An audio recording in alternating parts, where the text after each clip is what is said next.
అందరికీ praise lord. దేవుని నామానికి మహిమ కలుగును గాక. మీరందరూ బాగున్నారు కదా? మీరు పెడుతున్న ప్రతి ప్రార్థన రిక్వెస్ట్కి మేము అనుదినం ప్రార్థన చేస్తున్నాం. మా ఆశ అంతా ఒకటే.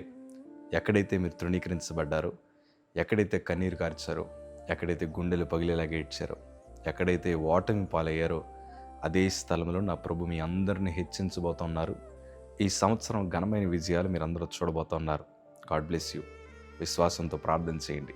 మనందరి జీవితంలో ఎన్నో సమస్యలు, శోధనలు, బలహీనతలు వచ్చినప్పుడు మనం ప్రార్థన చేస్తూ ఉంటాం.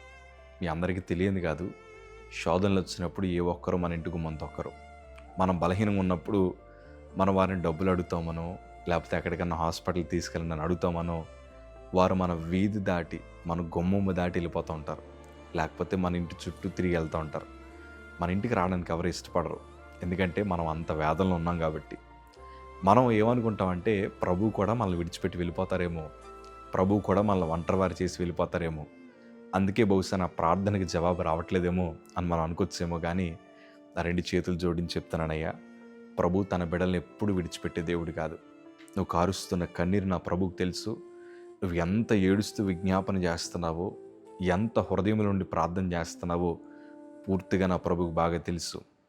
ఒకరోజు దేవుని వాక్యాన్ని సందర్భాన్ని మీతో పంచుకుంటున్నాను. లూకాసు సువార్త 18వ అధ్యాయము 36వ మాట చదవగలిగితే, జనసమూహం దాటిపోవచ్చున్నట్లు వాడు చప్పుడు విని ఇది ఏమని అడుగగా, వారు నజరీయుడైన యేసు మార్గంను వెళ్ళుచున్నాడని వానితో చెప్పిరి. ఒక గురుడివాడు త్రోవ ప్రక్కన అడుక్కుంటున్నాడు. జనసమూహం వెళ్తూ ఉంటే అతడు అడిగాడు, ఏం జరుగుతుందయ్యా అంటే, నజరీయుడైన యేసు మార్గంలో వెళ్తున్నాడు అనగానే ఆలస్యం చేయకుండా, దావీదు కుమారుడు నన్ను కరుణించని బిగ్గరగా కేకలు వేయడం ప్రారంభించాడు.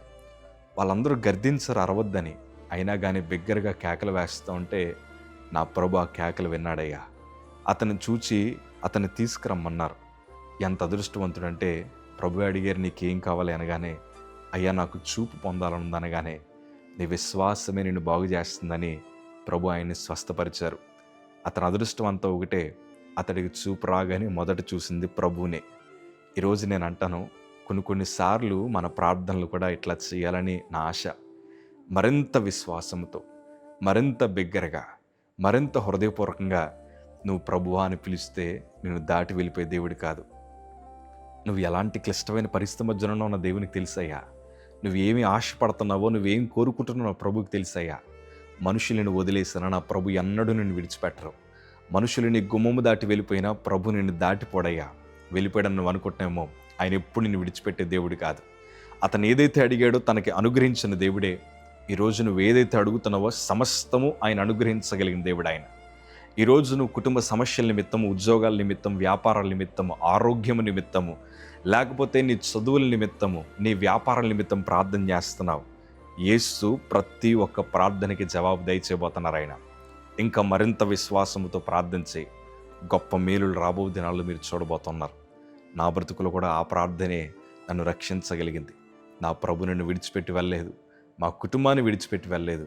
ఈరోజు ప్రభు సేవని చేయడానికి కృప చూపించినట్లే మీకు కూడా గొప్ప సాక్ష్యాన్ని నా ప్రభు ఇవ్వబోతున్నారు. నమ్మకంగా ఉండండి. ఆయన వదిలి వెళ్ళిపోయాడని ఇంకెప్పుడు ఈ మాట అనద్దు. ఎందుకంటే నువ్వు నేను ఆయన బిడ్డలం అన్న విషయాన్ని మర్చిపోవద్దు. ధైర్యంగా ఉండండి. God bless you.